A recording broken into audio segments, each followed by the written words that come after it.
Hi అండి. అందరూ బాగున్నారండి? అందరూ బాగుండాలి. అందులో నేను కూడా బాగుండాలని కోరుకుంటున్నానండి. గుడ్లుకి కావాల్సిన పదార్థాలు: ఉల్లిపాయలు, పచ్చిమిర్చి, టమాటాలు, ఉడకబెట్టిన గుడ్లండి.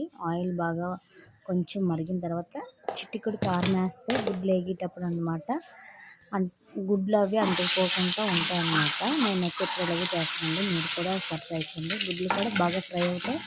నెక్స్ట్ చాలా బాగుంటాయి అన్నమాట టేస్ట్. నేనైతే ఇప్పుడు అలాగే చేస్తానండి. గుడ్లు వేగిన తర్వాత గుడ్లు పక్కన తీసుకొని ఆ ఆయిల్లోనే ఉల్లిపాయలు, పచ్చిమిర్చి బాగా ఫ్రై చేసుకోవాలండి.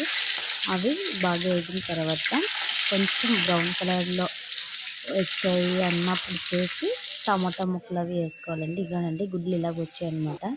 బ్రౌన్ కలర్లో రాగానే ఉల్లిపాయలు, టమాటాలు కూడా వేసానండి. టమాటాలు మగ్గడానికి సాల్ట్ వేస్తాను అనమాట. కొంచెం లైట్గా వేస్తాను అనమాట. టమాటాలు